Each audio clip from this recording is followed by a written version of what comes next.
Sunday ശാലോമിലേക്ക് സ്വാഗതം. ഞാൻ Jose John മല്ലികേശ്വരി.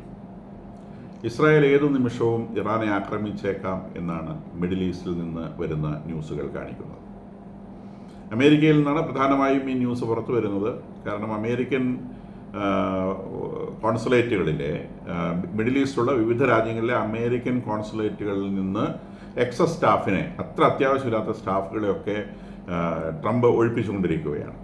ഇറാഖിൽ, കുവൈറ്റിൽ, ബഹ്റൈനിൽ ഒക്കെയുള്ള കോൺസുലേറ്റുകളിലെ ഡിപ്ലോമാറ്റ്സിൽ വളരെ എസെൻഷ്യൽ ആയിട്ടുള്ള ആളുകളെ മാത്രമേ ഇനി അവിടെ തുടരേണ്ടതുള്ളൂ. ബാക്കിയുള്ളവരൊക്കെ നാട്ടിലോട്ട് തിരിച്ചു പോകുന്നതാണ് ട്രംപ് ഉത്തരവിട്ടിരിക്കുകയാണ്. ഇതിൻ്റെ റീസൺ അദ്ദേഹം പറയുന്നത് middle east is very dangerous place. ഏത് നിമിഷവും ഇസ്രായേൽ ഇറാനെ ആക്രമിക്കാം. അപ്പോൾ അതിലൂടെ ഇറാൻ തിരിച്ച് പറഞ്ഞിട്ടുണ്ട്, ഇറാനെ ആക്രമിക്കുകയാണെങ്കിൽ ഇറാൻ US-ൻ്റെ മിഡിൽ ഈസ്റ്റിലുള്ള ബേസുകൾ ആക്രമിക്കും എന്നാണ് ഇറാൻ തിരിച്ചു പറഞ്ഞിട്ടുള്ളത്. അപ്പോൾ ഇറാനെ കൊണ്ട് വാസ്തവത്തിൽ അതാണ് സാധിക്കുക. കാരണം ഇസ്രായേൽ എന്ന് പറയുന്ന രാജ്യം ഇറാനിൽ നിന്ന് വളരെ അകലത്തിൽ കിടക്കുന്ന ഒരു രാജ്യമാണ്. ആ രാജ്യത്തിലേക്കുള്ള ആക്സസ് തൽക്കാലം നമുക്ക് അറിയാവുന്ന ഒരു ശേഷി വെച്ച് ഇസ്രായേലിൻ്റെ ഒരു സ്ഥലത്തെയും കൃത്യമായി ടാർഗറ്റ് ചെയ്യാൻ ആസച്ച് ഇറാനെ കൊണ്ട് സാധിക്കില്ല. അങ്ങനെ സാധിക്കുമായിരുന്നെങ്കിൽ അവർ നേരത്തെ മിസൈൽ അയച്ചപ്പം കൃത്യമായിട്ട് ഇസ്രായേലിൻ്റെ സ്ട്രാറ്റജിക് പോയിന്റുകളിൽ അവർക്ക് മിസൈലുകൾ വീഴ്ത്തുവാൻ സാധിക്കുമായിരുന്നു. അങ്ങനെ സാധിക്കാതിരുന്നതിൽ നിന്നും 2 തവണ അറ്റാക്ക് ചെയ്തതിൽ നിന്നും നമ്മൾ മനസ്സിലാക്കുന്നത്, അല്ലെങ്കിൽ ആർക്കും മനസ്സിലാക്കാൻ സാധിക്കുന്നത്, ഇസ്രായേലിലെ കൃത്യമായ പോയിന്റ്സ് ടാർഗറ്റ് ചെയ്യുവാൻ തൽക്കാലം ഇറാനെ കൊണ്ട് സാധിക്കുകയില്ല. കാരണം അതിനിടയിലൂടെ ഇസ്രായേൽ അവരുടെ ഇറാൻ്റെ defence capabilities, missile sending capabilities നല്ലതുപോലെ തകർത്ത് കളഞ്ഞിരുന്നു. അപ്പം ഇസ്രായേൽ ഏത് നിമിഷവും ഇറാനെ ആക്രമിക്കുന്ന ഒരു സാഹചര്യത്തിൽ, അല്ലെങ്കിൽ ഇസ്രായേൽ ഇറാനെ ആക്രമിക്കുന്ന സാഹചര്യത്തിൽ ഇറാൻ തിരിച്ച് ആക്രമിക്കാൻ സാധ്യതയുള്ളത് അമേരിക്കൻ ബേസുകളെയാണ്. മിക്കവാറും എല്ലാ മിഡിൽ ഈസ്റ്റ് രാജ്യങ്ങളിലും അമേരിക്കയ്ക്ക് എയർ ബേസുകളുണ്ട്. അതിൽ ഏറ്റവും പ്രധാനപ്പെട്ടതുള്ളത് ഖത്തറിലാണ്. ഇറാഖിൽ പല എയർ ബേസുകളുണ്ട്. പിന്നെ അമേരിക്കയ്ക്ക് ഈവൻ സിറിയയിലും എയർ ബേസുകളുണ്ട്. അപ്പോൾ ഈ എയർ ബേസുകളൊക്കെ ഇവർ ടാർഗറ്റ് ചെയ്തേക്കാം. അപ്പം അതുകൊണ്ട് അമേരിക്കൻ പ്രസിഡന്റ് പറഞ്ഞിരിക്കുന്നത്, മിലിറ്ററി സഹായത്തോടെ നിലനിൽക്കുന്ന മറ്റ് അമേരിക്കൻ വ്യക്തികൾ അവർ ഏറ്റവും മിനിമം വളരെ എസെൻഷ്യൽ ആയിട്ടുള്ള ആളുകൾ മാത്രം അവിടെ തുടർന്നാൽ മതി. അപ്പോൾ ഇവരുടെ കോൺസുലേറ്റുകളൊക്കെ അമേരിക്കൻ മിലിറ്ററിയുടെ കുടക്കീഴിൽ അതിൻ്റെ സംരക്ഷണത്തിൽ കഴിയുന്നവരാണ്. അപ്പോൾ ഒരു ഇറാൻ ആക്രമണം ഉണ്ടാവുകയാണെങ്കിൽ ഇറാനെ തിരിച്ചാക്രമിക്കുന്നതിലായിരിക്കും അമേരിക്ക ശ്രദ്ധ കേന്ദ്രീകരിക്കേണ്ടി വരിക. ആ സമയത്ത് ഈ പറയുന്ന ഡിപ്ലോമാറ്റ്സിന് ആവശ്യമായ പ്രൊട്ടക്ഷൻ കൊടുക്കാൻ കഴിഞ്ഞു എന്ന് വരികയില്ല. അപ്പോൾ അതുകൊണ്ട് അവരോട് തിരിച്ചു പോകാനാണ് പറഞ്ഞിട്ടുള്ളത്.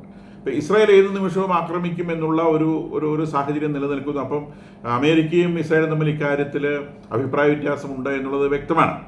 അപ്പം വളരെ വേഗം ഒരു ആക്രമണമല്ലാതെ വേറെ വഴിയില്ല എന്ന് ഏകദേശം ട്രംപ് എത്തിച്ചേർന്നിട്ടുണ്ട്. കാരണം ഈ ദിവസങ്ങളിലൊക്കെ അദ്ദേഹം പറയുന്നത് Iran cannot have A nuclear weapon എന്ന് തന്നെയാണ്. ഇറാൻ ഒരു ന്യൂക്ലിയർ വെപ്പൺ പറ്റില്ല, അങ്ങനെ ഒരു ഓപ്ഷൻ ഇറാനില്ല, ഒരു ന്യൂക്ലിയർ വെപ്പൺ എന്നുള്ളൊരു ഓപ്ഷൻ ഇല്ല എന്ന് അദ്ദേഹം പലതവണ പറയുന്നുണ്ട്. അതിനിടയിൽ അദ്ദേഹം പറയും it's very difficult to negotiate with them. അവരുമായിട്ട് ഒരു നെഗോസിയേഷൻ, ഒരു ചർച്ച എന്ന് പറയുന്നത് എക്സ്ട്രീംലി ഡിഫിക്കൽട്ടാണ്. അവർ ഇന്ന് പറഞ്ഞത് നാളെ പറയില്ല, വഴിക്ക് കളിക്കും. അപ്പോൾ അതുകൊണ്ട് നെഗോസിയേഷൻ മുന്നോട്ട് പോകുന്നില്ല. അപ്പോൾ അമേരിക്കയെ സംബന്ധിച്ച് അവർ സ്റ്റാൻഡ് സ്റ്റില്ലാണ്. അവരെ കൊണ്ടൊരു നെഗോസിയേഷനിൽ ഇത് എത്തിച്ച് നെഗോസിയേഷൻ വഴി ഈ പ്രശ്നത്തിന് പരിഹാരം ഉണ്ടാക്കാൻ സാധിക്കുന്നില്ല. നേരെ മറിച്ച് ഇറാൻ ഈ നെഗോസിയേഷൻ നീട്ടിക്കൊണ്ടു പോവുകയും അതേസമയം അവരുടെ നാട്ടിലുള്ള അല്ലെങ്കിൽ ഇറാനിലുള്ള എൻറിച്ച്മെൻറ്റ് പ്രവൃത്തി അതിവേഗം മുന്നോട്ട് കൊണ്ടുപോവുകയും ഒരു ന്യൂക്ലിയർ വെപ്പണിലേക്ക് അവർ എത്രയും വേഗം അപ്രോച്ച് ചെയ്യുകയും ചെയ്തിട്ടുണ്ട്. ഇസ്രായേൽ ഇത് പലതവണ പറഞ്ഞതാണ്. ഈ നെഗോസിയേഷൻ്റെ മറവിൽ ഇവർ ന്യൂക്ലിയർ വെപ്പൺ ഒരു ആറ്റം ബോംബ് അത് ഘടിപ്പിക്കാനുള്ള അവസാന ശ്രമങ്ങളുടെ ഭാഗമാണ്. അപ്പോൾ അവർ അങ്ങനെ ഒരു ആറ്റം ബോംബ് ഘടിപ്പിച്ചു കഴിഞ്ഞാൽ പിന്നീട് അവരെ അറ്റാക്ക് ചെയ്യുന്നത് കൂടുതൽ ബുദ്ധിമുട്ടായിരിക്കും എന്നുള്ളതാണ് ഇസ്രായേലിൻ്റെ സ്റ്റാൻഡ്. നേരെ മറിച്ച് UN പറയുന്നത് ഇവരെ ആക്രമിക്കുകയാണെങ്കിൽ നിശ്ചയമായും അവർ ന്യൂക്ലിയർ വെപ്പൺ ഉണ്ടാക്കുകയും അത് പ്രയോഗിക്കുകയും ചെയ്യുമെന്നാണ് UN-ൻ്റെ ഭാഗത്തു നിന്ന് കേൾക്കുന്ന ഒരു മറുപടി. അപ്പോൾ ഇതിൽ ഇസ്രായേലിനെ സംബന്ധിച്ച് അവർ ഡെയർഡബിൾ ആളുകളാണ്. മാത്രമല്ല അവരെ സംബന്ധിച്ച് അവരുടെ CIA-യും മൊസാദും ചേർന്നുള്ള ഒരു വലിയ നെറ്റ്വർക്കുണ്ട്. നെറ്റ്വർക്കിന് അവർക്ക് കൃത്യമായ ഇൻഫർമേഷൻസ് ഉണ്ട്. ഇതേത് സ്റ്റേജിലാണ്, വെപ്പൺ സ്റ്റേജിലാണോ, അല്ല വെപ്പൺ ഉണ്ടാക്കിയിട്ടുണ്ടോ, അല്ലെങ്കിൽ എത്ര നാൾ വെപ്പൺ ഉണ്ടാക്കാൻ പറ്റും, ഇത്തരം കാര്യങ്ങളെക്കുറിച്ചുള്ള കൃത്യമായ ഇൻഫർമേഷൻ ഇസ്രായേലിന് ഉണ്ട് എന്ന് വേണം വിചാരിക്കാൻ. അപ്പോൾ ഇസ്രായേലിൻ്റെ ന്യൂക്ലിയർ സ്ഥാപനങ്ങളെക്കുറിച്ച്, ന്യൂക്ലിയർ അസറ്റ്സിനെ കുറിച്ച്, അവരുടെ ന്യൂക്ലിയർ വെപ്പൺസ് സൂക്ഷിച്ചതിനെ കുറിച്ചൊക്കെ തങ്ങൾക്ക് വിവരമുണ്ട് എന്ന് ഇറാൻ ഒരാഴ്ച മുമ്പ് പ്രഖ്യാപിച്ചെങ്കിലും അതിനെ സംബന്ധിച്ച് ഒരു തെളിവും അവർക്ക് പുറത്തുവിടാൻ ഇതുവരെ സാധിച്ചിട്ടില്ല. അപ്പോൾ അത് വെറും ഒരു ഗുണ്ടാണെന്ന് വിചാരിച്ചാൽ മതി. അതിനപ്പുറത്തേക്ക് അതിന് മൂല്യമുണ്ട് എന്ന് വിചാരിക്കേണ്ടതില്ല. മാത്രമല്ല ഇസ്രായേൽ ഇത്തരം കാര്യങ്ങളൊന്നും അവരതിനൊന്നും മറുപടി പറയാൻ നിൽക്കാറില്ല. അവരെ സംബന്ധിച്ച് ഓൺലി ആക്ഷൻ. അപ്പോൾ അവർ ഏത് നിമിഷവും ആക്ട് ചെയ്യാനുള്ള സാധ്യത. ഇപ്പം അമേരിക്കയുടെ പൂർണ്ണമായ കൺസെന്റ് ഇല്ലാതെയാണ് ഇസ്രായേൽ ആക്രമിക്കുന്നതെങ്കിൽ പോലും അമേരിക്കയ്ക്ക് ഇതിൽ നിന്ന് ഒരു തരിമ്പും വിട്ടു നിൽക്കാനാവില്ല. കാരണം ഇസ്രായേൽ ആക്രമിക്കുമ്പോൾ ഇറാന്റെ തിരിച്ചുള്ള ആക്രമണം ആദ്യം വരുന്നത് അമേരിക്കൻ അസറ്റ്സിന്റെ നേരെയാണ്. അമേരിക്ക പ്രൊട്ടക്ട് ചെയ്യുന്ന സൗദി അറേബ്യ പോലത്തെ രാജ്യങ്ങളുണ്ട്. അതിനെ ആക്രമിച്ച് അമേരിക്ക ഒരു തരം നോക്കി നിൽക്കാൻ പറ്റില്ല. Saudi Arabia, United Arab Emirates ഒക്കെ എക്സ്ട്രീംലി റിച്ച് ആയിട്ടുള്ള രാജ്യങ്ങളാണ്, ഹൈലി വൾണറബിൾ ആണ്. അപ്പോൾ അവരുടെ ഏതെങ്കിലും സൈറ്റുകളൊക്കെ ആക്രമിക്കപ്പെടാനുള്ള സാധ്യതയുണ്ട്. അപ്പോൾ തീർച്ചയായിട്ടും അമേരിക്കയ്ക്ക് മുഴുവൻ ശക്തിയോടെയും തിരിച്ചടിക്കേണ്ടി വരും. കൂടാതെ ഹാർമൂസ് കടലെടുക്ക് എന്ന് പറയുന്ന യുണൈറ്റഡ് അറബ് എമിറേറ്റ്സിൻ്റെ ഓപ്പോസിറ്റ് കിടക്കുന്ന പേർഷ്യൻ ഗൾഫിൻ്റെ ഭാഗം, അത് ഏകദേശം 50 കിലോമീറ്റർ മാത്രം വീതിയുള്ള റീജിയനാണ്. ആ റീജിയനിൽ 2 കുഞ്ഞു ദ്വീപുകളുണ്ട്. ആ 2 കുഞ്ഞു ദ്വീപുകളും ഇറാൻ്റെ കയ്യിലാണ്. കാരണം ഇറാനോട് ഒരു ഭാഗത്ത് ഇറാനാണ്, മറുഭാഗത്ത് യുണൈറ്റഡ് അറബ് എമിറേറ്റ്സ് ആണ്. ഹോർമുസ് കടലെടുക്ക് നടുക്ക് 50 കിലോമീറ്റർ മാത്രമേ വീതിയുള്ളൂ. അതിനകത്തുള്ള 2 കുഞ്ഞു ദ്വീപുകളുണ്ട്. 2 ദ്വീപുകൾ ഇറാന്റെ നിയന്ത്രണത്തിലുള്ള ദ്വീപുകളാണ്. ആ ദ്വീപുകളിൽ 6 മാസം മുമ്പ് തന്നെ ഇറാൻ മിസൈലുകൾ കൊണ്ടുപോയി റെഡിയാക്കി വെച്ചിരുന്നു എന്നുള്ള വാർത്തകൾ പുറത്തു വന്നിരുന്നു. അപ്പോൾ ഇതൊക്കെ ഈ അറബ് രാജ്യങ്ങളെ മാത്രം ലക്ഷ്യം, യുണൈറ്റഡ് അറബ് എമിറേറ്റ്സിനെയും അതുപോലെ സൗദി അറേബ്യയും ഒക്കെ ലക്ഷ്യം വെച്ചുകൊണ്ട് തന്നെയാണ് ഇവർ ഈ സാധനങ്ങൾ കൊണ്ടുവച്ചിട്ടുള്ളത്. ഏറ്റവും എളുപ്പത്തിൽ അങ്ങോട്ടാണ് പോകാൻ പറ്റുക. മാത്രമല്ല ഇറാനിൽ നിന്ന്, ഇറാന്റെ കരയിൽ നിന്നും ഇറാൻ ഏറ്റവും എളുപ്പത്തിൽ ആക്രമിക്കാൻ പറ്റുന്നത് ഇറാഖിനെയാണ്. ഇറാഖിൽ പല സ്ഥലങ്ങളിലും അമേരിക്കൻ അസറ്റ്സ് ഉണ്ട്. ഇനി വേണമെങ്കിൽ സിറിയയെ ആക്രമിക്കാൻ സാധിക്കും. അപ്പോൾ നിശ്ചയമായിട്ടും ഇസ്രയേൽ ഇറാനെ ആക്രമിച്ചു കഴിഞ്ഞാൽ തിരിച്ചടി ആദ്യം കിട്ടുന്നത് അമേരിക്കയ്ക്കായിരിക്കും. ഇപ്പോൾ സ്വാഭാവികമായിട്ട് അമേരിക്ക ഇതിനകത്ത് ഇൻവോൾവ് ചെയ്യാതിരിക്കാൻ പറ്റില്ല. അപ്പോൾ അവർ ഫുള്ളി വാർപ്പ് പ്രിപ്പയർഡ് ആണ് എന്ന് വേണം വിചാരിക്കാൻ. പേർഷ്യൻ ഗൾഫിൽ ധാരാളം മുങ്ങിക്കപ്പലുകൾ ഇറാനെ നോക്കി കിടക്കുന്നുണ്ട് എന്ന് വേണം വിചാരിക്കാൻ. കൂടാതെ ഒരു ഒരു വാറിലേക്ക് എത്തുന്ന സമയത്ത് ഒരു കമ്പൈൻഡ് ഓപ്പറേഷൻ തന്നെ സക്സസ്ഫുൾ ആയിട്ട് ചെയ്യാൻ കഴിയുള്ളൂ. ഇസ്രായേൽ അത് തുടങ്ങി വെച്ചാലും ഇസ്രായേൽ തുടങ്ങി വെച്ച് അമേരിക്കയിലേക്ക് വലിച്ചിഴക്കുക എന്നുള്ളൊരു തന്ത്രമായിരിക്കും ഇസ്രായേൽ ഇതിനകത്ത് പ്രയോഗിക്കുന്നതെന്ന് തോന്നുന്നു. കാരണം ട്രംപ് യുദ്ധത്തോട് വളരെ വിമുഖതയുള്ള ആളാണ്. ഒന്നാമത് അത് പൈസ ചിലവുള്ള കാര്യമാണെന്നുള്ളതാണ് അദ്ദേഹത്തിന് ഏറ്റവും വലിയ പ്രശ്നം ഉണ്ടാക്കുന്ന കാര്യം. 2, അമേരിക്കൻ ലൈഫുകൾ അല്ലെങ്കിൽ അമേരിക്കൻ പട്ടാളക്കാരുടെ ജീവൻ റിസ്ക് ചെയ്യാൻ വളരെ മടിയുള്ള ആളാണ് അദ്ദേഹം. അപ്പം അതുകൊണ്ട് ഒരു യുദ്ധം തുടങ്ങുക എന്നുള്ളത് ഭയങ്കര മടിയാണ്. ട്രംപ് വലിയ വർത്താനം പറയുമെങ്കിലും യുദ്ധത്തെ സംബന്ധിച്ച് അദ്ദേഹം വളരെ റിലക്റ്റൻ്റ് ആയിട്ടുള്ള ഒരാളാണ് എന്നാണ് നമുക്ക് അദ്ദേഹത്തെ ഈ കുറച്ച് നാളുകളായി വായിക്കുന്നതിൽ നിന്ന് നമുക്ക് മനസ്സിലാവുന്നത്. അപ്പം ഹ്യൂമൻ കാഷ്വാലിറ്റി, മനുഷ്യർക്ക് മുറിവുണ്ടാകുന്ന കാര്യങ്ങൾ കഴിയുന്നതും ഒഴിവാക്കണം എന്ന് ചിന്തിക്കുന്ന ഒരാളാണ്. വലിയ വർത്താനം പറയാം, അടിച്ച് ശരിയായി കളയും, ഞാൻ നരകമാക്കും, ഇങ്ങനത്തെ ഒരുപാട് വലിയ പ്രസ്താവനകൾ അദ്ദേഹം നടത്തുമെങ്കിലും അദ്ദേഹത്തിന് ആളുകളെ മുറിപ്പെടുത്താൻ മടിയാണ്, സ്വയം മുറിവേൽക്കാനും മടിയാണ്, പൈസ ചിലവാക്കാൻ അതിനെ കഴിഞ്ഞ് വലിയ മടിയാണ്. അപ്പം അതുകൊണ്ട് അദ്ദേഹത്തെ ഈ ഒരു കാര്യത്തിലേക്ക് വലിച്ചിഴയ്ക്കുക എന്നല്ലാതെ വേറൊരു ഓപ്ഷൻ ഇല്ല എന്ന ഒരു അവസ്ഥയിലേക്ക് നെതന്യാഹു എത്തുന്നുവെന്നും വലിച്ചഴയ്ക്കാതെ എന്നെ കൊണ്ട് സാധിക്കില്ല, അതുകൊണ്ട് വേണമെങ്കിൽ എന്നെ വലിച്ചഴച്ചോ എന്നൊരവസ്ഥയിലേക്ക് ട്രംപ് എത്തിയെന്നും വേണം വിചാരിക്കാൻ. കാരണം ഈ അമേരിക്കയിൽ തന്നെ 2 സെക്ഷൻ ഓഫ് ആളുകളുണ്ട്.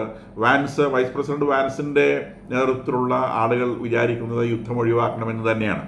അതുപോലെ തന്നെ യുദ്ധം ചെയ്യണം, ഈ യുദ്ധം ചെയ്ത് ഇറാനെ മര്യാദ പഠിപ്പിക്കണമെന്ന് ചിന്തിക്കുന്ന വളരെ സ്ട്രോങ് ആയിട്ടുള്ള വേറൊരു ഗ്രൂപ്പ് അവിടെ ഉണ്ട്. കാരണം ഇറാനെ വെച്ചുകൊണ്ടിരുന്നാൽ അത് കൂടുതൽ അപകടമാണ് എന്ന് ചിന്തിക്കുന്ന ആ ഒരു ഗ്രൂപ്പ്, ആ ഗ്രൂപ്പിൻ്റെ കൂടെയാണ് ഇസ്രായേൽ ഉള്ളത്. മറുഭാഗത്ത് ഈ നെഗോസിയേഷൻ ഗ്രൂപ്പിനോടാണ് വാസ്തവത്തിൽ ട്രംപിന് കൂടുതൽ ചായ്വുള്ളത്. പക്ഷെ അത് റിസൾട്ട് പൂവണിയുന്നില്ല. 5 സ്റ്റെപ്പ് നെഗോസിയേഷൻ കഴിഞ്ഞു, യാതൊരു തരത്തിലും മെച്ചമുണ്ടാക്കാൻ കഴിഞ്ഞില്ല.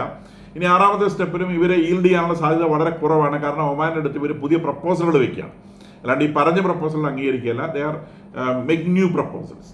അപ്പം ആളുകൾ വിചാരിക്കുന്നത് പോലെ റഷ്യ ഇവരുടെ സഹായത്തിന് വരുമോ, ചൈന സഹായിക്കുമോ, ഒരു സാധ്യതയും ഇല്ല എന്നുള്ളത് ഉറപ്പാണ്. അത് കണ്ടുകൊണ്ടാണ് ഇസ്രായേൽ ഇതിൽ ചെയ്യുന്നത്.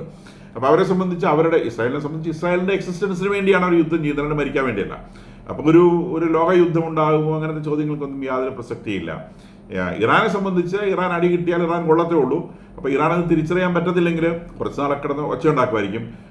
ഒരു പരിധി വരെ നല്ലത് ഇറാനെ ഒന്ന് ട്രിം ചെയ്ത് വിടുന്നതാണ് മിഡിൽ ഈസ്റ്റിലെ എല്ലാ രാജ്യങ്ങൾക്കും നല്ലത്. കാരണം നെഗോസിയേഷൻ സെറ്റിൽമെൻറ്റിലാണെങ്കിലും ഒരു തരത്തിലും വിശ്വസിക്കാൻ കഴിയാത്ത ഒരു റെജിമാണ്, ഒരു ഭരണകൂടമാണ് ഇറാനിലുള്ളത്. അവർ ഈ സെറ്റിൽമെൻറ്റിൽ പറയുന്ന ഒരു കാര്യവും പാലിച്ചു എന്ന് വരികയില്ല. അപ്പോൾ അതിൻ്റെ മറവിൽ ഇവരിപ്പോൾ അണുവായുധം ഉണ്ടാക്കുകയില്ല എന്നൊരു സെറ്റിൽമെൻറ്റിൽ എത്തിയാൽ പോലും അവർ ആ സെറ്റിൽമെൻറ്റിൻ്റെ മറവിൽ ഇരുന്നുകൊണ്ട് തന്നെ അണുവായുധങ്ങൾ ഉണ്ടാക്കുകയും മിഡിൽ ഈസ്റ്റിലെ എല്ലാ രാജ്യങ്ങളെയും അവർ ഭീഷണിപ്പെടുത്തുകയും ചെയ്യും. അതിലൊന്ന് ഇസ്രായേൽ ആണെന്നേ ഉള്ളൂ. ഇസ്രായേൽ മാത്രമല്ല ഭീഷണി വരുന്നത്, സൗദി അറേബ്യയ്ക്കും യുണൈറ്റഡ് അറബ് എമിറേറ്റ്സും മറ്റെല്ലാ സുന്നി അറബ് രാജ്യങ്ങൾക്കും ഇസ്രായേലിനുള്ള അതേ ഭീഷണി ഈ ഷിയ രാജ്യത്ത് നേരിടേണ്ടി വരും. കാരണം ജ്യൂസിനോടുള്ളതുപോലെ തന്നെ ഈ ഷിയ സുന്നിയും വൈരവും വളരെ ഡീപ്പായിട്ടുള്ള വൈരമാണ്. അത് ചെറിയൊരു വൈരമല്ല. സഹോദരന്മാർ തമ്മിലുള്ള വിരോധം എന്ന് പറഞ്ഞാൽ ഏറ്റവും വലിയ വിരോധമാണ്. അപ്പോൾ ജ്യൂസിനോടുള്ള വിരോധം പോലെ തന്നെ മിഡിൽ ഈസ്റ്റിലെ മറ്റു രാജ്യങ്ങളുമായിട്ടും ഇറാന് പ്രശ്നമുണ്ട്. അപ്പോൾ ആ ഇറാൻ അവിടെ ഒരു ന്യൂക്ലിയർ ബോംബും കൊണ്ടിരിക്കുന്നത് മിഡിൽ ഈസ്റ്റിലുള്ള മുഴുവൻ രാജ്യങ്ങൾക്കും തലവേദനയാണ്. അപ്പോൾ അതുകൊണ്ട് അത് ഒഴിവാക്കുക എന്നുള്ളത് വാസ്തവത്തിൽ അമേരിക്കയുടെ പ്രാഥമികമായ ഡ്യൂട്ടിയാണ്. പക്ഷേ ട്രംപിൻ്റെ ഈ പ്രത്യേക സ്വഭാവം കൊണ്ട് അദ്ദേഹം ഇങ്ങനെ ഒഴിഞ്ഞു നിൽക്കുകയാണ്. എന്തായാലും വാർത്തകൾ സൂചിപ്പിക്കുന്നത് വളരെ റീസെൻ്റായിട്ട് ഈ ഒരുപക്ഷെ നാളെ തന്നെ അല്ലെങ്കിൽ അത്ര അടുത്ത ദിവസങ്ങളിൽ ഇറാൻ ആക്രമിക്കപ്പെടാനുള്ള സാധ്യതയാണ് കാണുന്നത്. കാരണം അമേരിക്ക അല്ലെങ്കിൽ അവരുടെ സ്റ്റാഫിനെ അതുപോലെ അത്ര വേഗം ഒഴിപ്പിച്ച് കൊണ്ടുപോവുകയില്ല. പട്ടാളക്കാരെല്ലാം ഒഴിപ്പിക്കുന്നത് സ്റ്റാഫിനാണ്. ചില പത്രങ്ങൾ അമേരിക്കൻ മിലിറ്ററി അല്ല, പേഴ്സണൽസാണ്, ഡിപ്ലോമാറ്റ്സിനെയാണ് ഒഴിപ്പിക്കുന്നത്. അപ്പോൾ ഡിപ്ലോമാറ്റ്സിനെ ഒഴിപ്പിച്ചു കൊണ്ടുപോകുന്നു എന്നുള്ള വാർത്തകൾ പുറത്തു വരുന്നുണ്ട്. അതിനിടയിലൂടെ ഈ ഭക്ഷണം വാങ്ങാൻ പോയതിനെ കൊന്നു എന്നുള്ള വാർത്ത വീണ്ടും പത്രങ്ങളിൽ പ്രത്യക്ഷപ്പെടുന്നുണ്ട്. യാതൊരു കാര്യമില്ല. ആ വാർത്തയുടെ ശരിക്കുള്ള രൂപം എന്താണെന്ന് ചോദിച്ചാൽ അവിടെ ഒരു റിബൽ ഗ്രൂപ്പുണ്ട്. അവരതിനെ ആൻറ്റി ടെറർ ഗ്രൂപ്പ് എന്നാണ് അവർ സ്വയം വിളിക്കുന്നത്. പോപ്പുലർ ഫോഴ്സസ് അവരതിന് പേരിട്ടിട്ടുണ്ട്. ഞാൻ കഴിഞ്ഞ ദിവസം പറഞ്ഞിരുന്നു, ഇസ്രായേൽ ഹമാസിൻ്റെ എതിരാളികളെ ആയുധമണിയിക്കുന്നു എന്ന് പറഞ്ഞ് നമ്മളൊരു വീഡിയോ ചെയ്തിരുന്നു. അതിൻ്റെ തലപ്പത്തുള്ള ആളെ യാസർ അബു ഷഹാബ് എന്ന് പറയുന്ന ആളാണ്. ഇദ്ദേഹത്തിൻ്റെ നേതൃത്വത്തിലുള്ള ഗ്രൂപ്പ് ഈ ഭക്ഷണം വാങ്ങാൻ നിൽക്കുന്ന ആളുകളുടെ ഇടയിൽ നുഴഞ്ഞു കയറുന്ന ഹമാസുമായി യുദ്ധത്തിലേർപ്പെടുന്നുണ്ട്. അപ്പോൾ അവർ തമ്മിലുള്ള പരസ്പരമുള്ള വെടിവയ്പ്പിലാണ് പാലസ്തീനികൾ മരിക്കുന്നത്.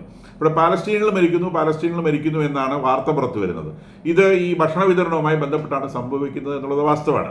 ഈ ഭക്ഷണ വിതരണത്തിനെ ഡിസ്റപ്റ്റ് ചെയ്യാൻ വേണ്ടി ശ്രമിക്കുന്ന ഹമാസിനെ ഈ യാസർ അബു ഷഹാബിൻ്റെ നേതൃത്വത്തിലുള്ള ഗ്രൂപ്പ് നേരിടുന്നു.